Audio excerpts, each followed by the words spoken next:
Imagine being given 30 days to live, but instead, receiving a diagnosis of pancreatic cancer, which changes the course of your life. This is what Steve Jobs faced in 2003. It was a wake-up call that shook him to his core, forcing him to re-evaluate his priorities, his relationships, and his very existence.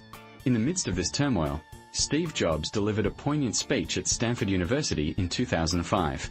This extraordinary talk would go on to inspire millions, leaving an indelible mark on our collective consciousness. But what made it so remarkable? Let's take a closer look. The speech was a reflection of Steve Jobs' life, death, and the lessons he learned along the way. It was a candid, introspective account of his journey, one that would leave us in awe of his resilience and determination.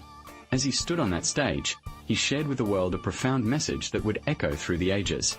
"You can't connect the dots looking back" is one of the most famous quotes from the speech, emphasizing the importance of living in the present and embracing uncertainty. This phrase has become a rallying cry for innovators, entrepreneurs, and anyone who's ever felt stuck or uncertain about their path in life. But what does it really mean? Steve Jobs explained it beautifully.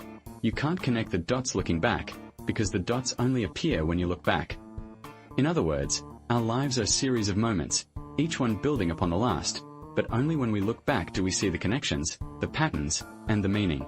This concept is both liberating and terrifying. It means that we can't predict the future or control every outcome. We can only live in the present, making choices, taking risks, and embracing the unknown. It's a mindset that's both exhilarating and terrifying, and one that Steve Jobs embodied throughout his life. The diagnosis of pancreatic cancer served as a wake-up call, a stark reminder that life is precious and fleeting. Jobs' subsequent death would become a catalyst for him to re-evaluate his priorities, to focus on what truly mattered. He realized that he had been living his life according to other people's expectations, rather than his own. In the speech, Jobs shared a story about his early days at Apple, when he and Steve Wozniak were working tirelessly to bring their vision to life.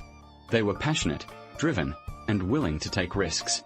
But as the company grew, Jobs began to lose sight of what truly mattered. He became consumed by the pressure to meet expectations, to please investors, and to maintain his reputation.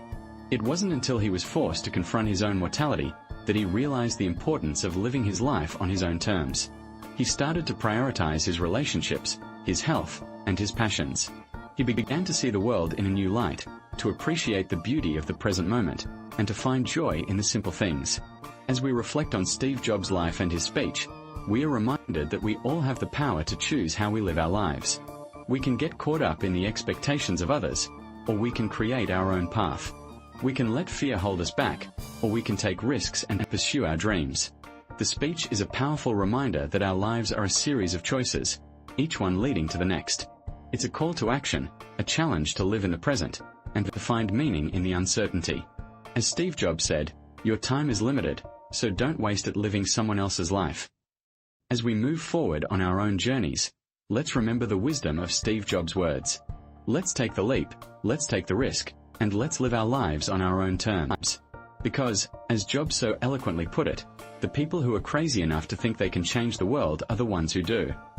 Steve Jobs' journey is a testament to the power of passion and risk-taking. Who would have thought that a dropout from college would go on to revolutionize the tech industry? The truth is, Jobs never let his unconventional path hold him back.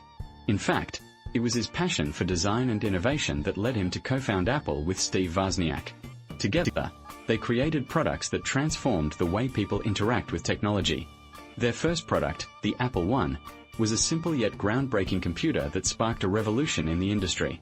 But it was their next innovation, the Macintosh computer, that truly put Apple on the map.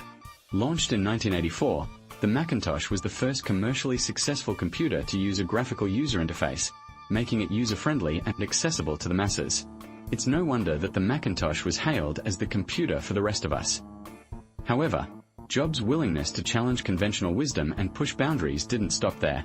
He continued to innovate and disrupt the industry with products like the iPod and the iPhone. The iPod, released in 2001, revolutionized the way people listen to music, making it portable and convenient. And the iPhone, released in 2007, transformed the way people communicated and accessed information on the go. But what's remarkable about Jobs' journey is not just his innovative spirit, but also his willingness to take risks. He was known for his demanding and sometimes ruthless approach to product development. He pushed his team to think outside the box, to experiment and try new things, even if it meant failure. And it was this willingness to take risks that led to some of Apple's most groundbreaking products. As Jobs would say, "Stay hungry. Stay foolish."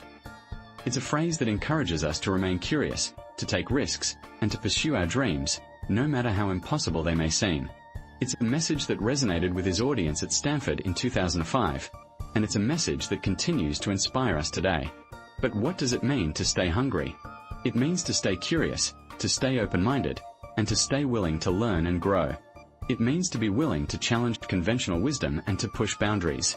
And it means to be willing to take risks, even if it means failure. For Jobs, staying hungry meant constantly pushing the limits of what was possible. He was a master of innovation, and his products reflected his passion for design and innovation.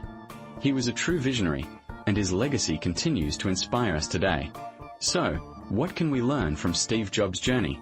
We can learn the importance of staying hungry and foolish. We can learn the value of taking risks and pursuing our dreams, no matter how impossible they may seem. And we can learn the power of innovation and design in transforming the world. As Steve Jobs approached the end of his life, he reflected on his accomplishments and lessons he learned along the way. What can we learn from his story? Jobs' cancer diagnosis forced him to confront his own mortality, leading him to reevaluate his priorities and focus on what truly mattered. He realized that life is too short to waste time on things that don't bring us joy or fulfillment. "Death is a great teacher," Jobs said in his 2005 Stanford speech, emphasizing the importance of reflecting on one's life and legacy. This phrase is more than just a clever quote. It's a reminder that our time on this earth is limited, and we should use it to create a life of purpose and meaning. By reflecting on our accomplishments and the lessons we've learned, we can gain a deeper understanding of ourselves and the world around us. Jobs' legacy extends far beyond his products and company, inspiring countless individuals to pursue their passions and make a positive impact on the world. He showed us that it's never too late to make a change, to take a risk, and to follow our hearts. As he so eloquently put it, "Your time is limited, so don't waste it." Don't let fear or doubt hold you back from pursuing your dreams. Instead, use your time to create something that will outlast you, something that will leave a lasting impact on the world. So, what can we learn from Steve Jobs' story? How can we apply these lessons to our own lives? For Jobs, the answer was simple. Live in the present, pursue your passions, and take risks. By embracing uncertainty and focusing on what truly matters, we can create a life of purpose and meaning. As Jobs said, "Your time is limited, so don't waste it." Don't wait for the perfect moment or the perfect opportunity. Take action now, and make the most of the time you have. As we reflect on Steve Jobs' 2005 Stanford speech, we are reminded that our time on this earth is short, but the impact we can make is immense. So, what will you do with the time you have? Will you waste it on things that don't bring you joy, or will you use it to create a life of purpose and meaning? The choice is yours.